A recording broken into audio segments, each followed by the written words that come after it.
का मनीराम, और वो किसी गांव में कथा कर रहा था। उसने क्या, कोई तो 1 सप्ताह की कराया करते हैं, उसने 1 महीने की कथा रख दी किसी गांव में, 30 दिन की। लालच में रोज के 10-20 रुपये तो आवेंगे। पहले रुपया बहुत महंगा होता था, चांदी का नोट होता था, 1 रुपये के अंदर भैंस आ जाती, तो 70,000 की आती है, ऐसी कीमत थी उसमें रुपये की। अब उसने 30 दिन तक कथा करी। 30वें दिन उसने भोग लगाना था, कथा का संपूर्ण करना था। तो गांव के कुछ निकम्मे से होया करें, गांव में भी जो शरारती टाइप व्यक्ति, उन्होंने क्या किया कि ये पंडित जी भाई गांव ने इकट्ठा करेगा, ना जाने कितने पैसे लूट के ले जाएगा। उन्होंने उसी दिन एक नाचने गाने वाली लड़की बुला ली, चंपाकली, दिल्ली से, और उसी दिन जिस दिन भोग पड़ना था उसी दिन बराबर में चिमटा गाड़ दिया। अब उस नाचने वाली तो 2 घंटे में 500 रुपये लेगी, चांदी के 500 रुपये का सारे गाँव ने, और 30 दिन में पंडित जी का आए 30 रुपये। 30 दिन उसने ड्रामा करा, 30 रुपये आए, और वह 2 घंटे में लेगी 500 रुपये। तो वो मनीराम ब्राह्मण अपने लेकर 30 रुपये चल पड़ा। उसको ये पता चला कि यहाँ कोई संत रहते हैं, गरीबदास जी। वो गरीबदास जी के पास गए, रुक के बैठ के, गरीबदास जी भी बैठे थे वहाँ। कुछ चेले थे गुरु जी के, गरीबदास जी के, वो भी बैठे थे। ब्राह्मण को आसन दिया कि ब्राह्मण आगे हैं भी आसन दो, अलग से आसन दे दिया, सूचा बैठा दिए। और सुनाओ ब्राह्मण, गरीबदास जी ने पूछा, सुनाओ विपर जी, कुशल हो? मनीराम जी कहता, महाराज क्या कुशल है? कहते, कति जनता का तो नाश जा लिया, कर्म धर्म का ज्ञान रहा ना, बिजली गिरी पड़ी है, नाश हो लिया। अन्यू ना बताओ बीमारी की है, कहानी क्या है? तो वो चेले पूछने लगे गरीबदास जी से, महाराज जी पंडित जी बहुत दुखी हो रहे हैं, बड़े अक्षुब्ध हैं, इनको क्या तकलीफ है?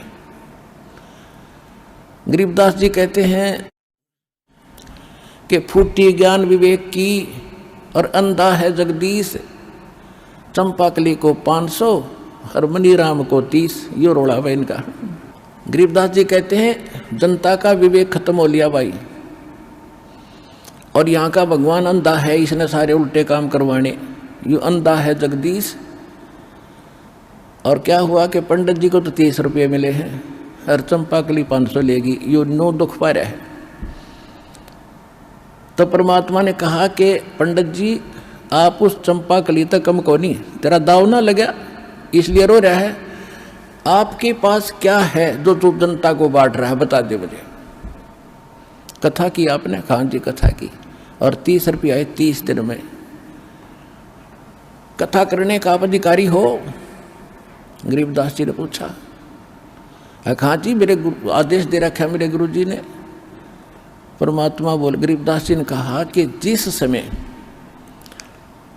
राजा परीक्षित को सर्प ने डसना था ऋषि के श्राप से, उस समय ये सारे ब्राह्मण तुम्हारे जो हेड थे, मुखिया, इंक्लूडिंग वेद व्यास जिसने ये पुराण लिखी, सुधा सागर, सुख सागर कहते हो तुम जिसको, इसकी कथा सुनानी थी उसको 7 दिन, और किसी ने हिम्मत नहीं करी। तेरे पृथ्वी के जितने ऋषि में ऋषि थे सब पीछे हट गए ब्राह्मण।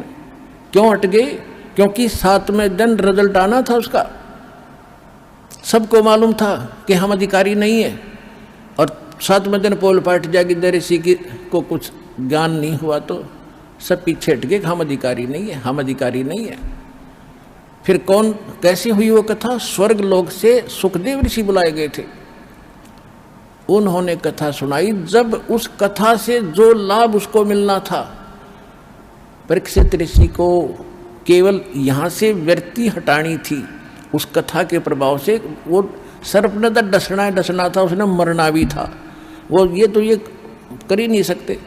तो केवल इतना लाभ भी कि यहाँ से व्यक्ति हट गई और स्वर्ग चला गया, क्योंकि उसने यज्ञ धर्म घड़े कर रखे थे।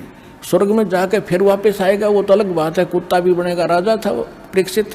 जो प्रसंग चल रहा है, तो गरीबदास जी ने कहा कि उस समय ये कहाँ गए थे, तो ये कथा करने वाले सब लोग कहते हम अधिकारी नहीं है। अरे तुम सारे अधिकारी पा के गए, खा के तुम्हारे पास।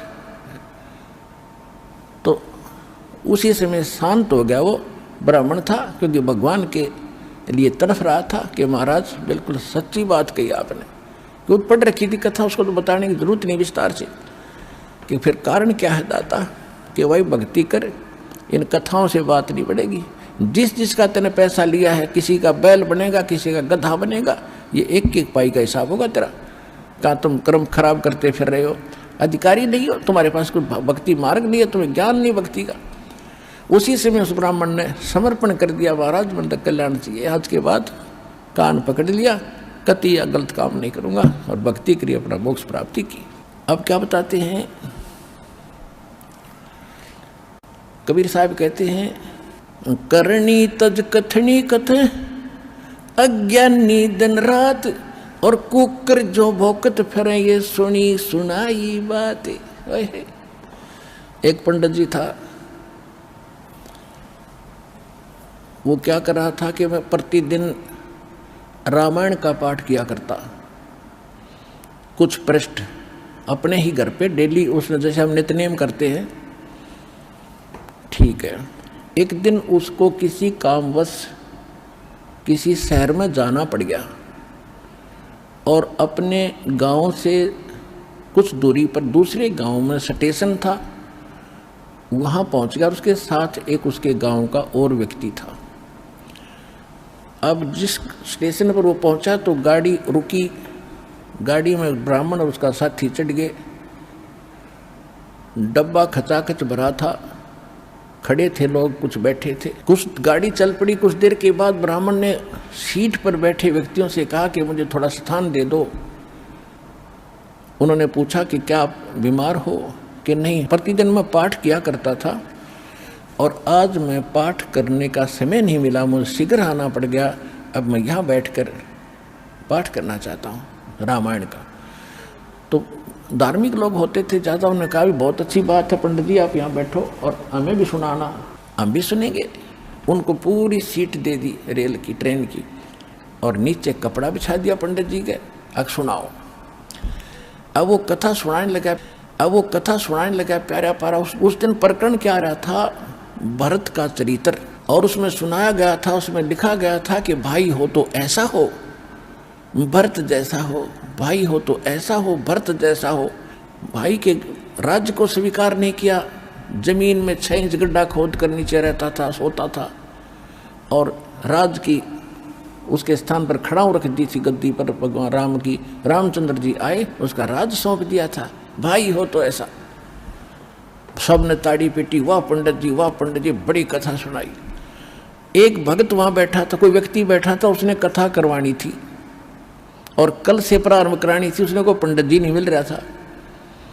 उसने कहा कि पंडित जी बड़ा भाग्योदय हुआ मेरा, मैं तो ब्राह्मण ढूंढ रहा था और कल से हमने कथा शुरू करानी है, हमने सब जगह न्योता दे रखा है, और स्वामी जी आप कथा पर चलो, हमारी कथा कर दो। बोला कल नहीं आ सकता। आगे जी क्या, और भी कहने लगे जी जाओ, इसका तो बड़ा काम अड़ा बड़ा बेचारे का, और ब्राह्मण का तो काम में ये होता कथा करने का, कि नहीं कल नहीं जा सकता। भाई कारण तो बताओ क्यों नहीं जा सकते, तो कोई काम है तो हम कर देंगे आपका। उसका साथी था ना, वो बताओ, वो कहने लगा मैं बताऊं क्या काम है इसको, अब बताओ। पंडित जी ने अपने छोटे भाई पर मुकदमा कर रखा है एक कुरडी के खड्डे पे, यानी 10 गज जगह है, उसके ऊपर अपने भाई पर केस कर रखा है। कल इसकी कोर्ट में तारीख है, हर मैं इसका गवाह हूँ।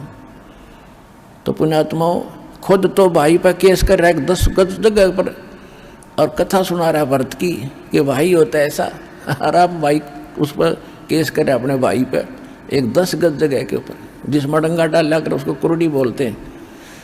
तो यहाँ परमात्मा कहते हैं कि करणी तज कथनी कथ अज्ञानी दिन रात, और कुत्ते जो भोकत फिरे ये सुनी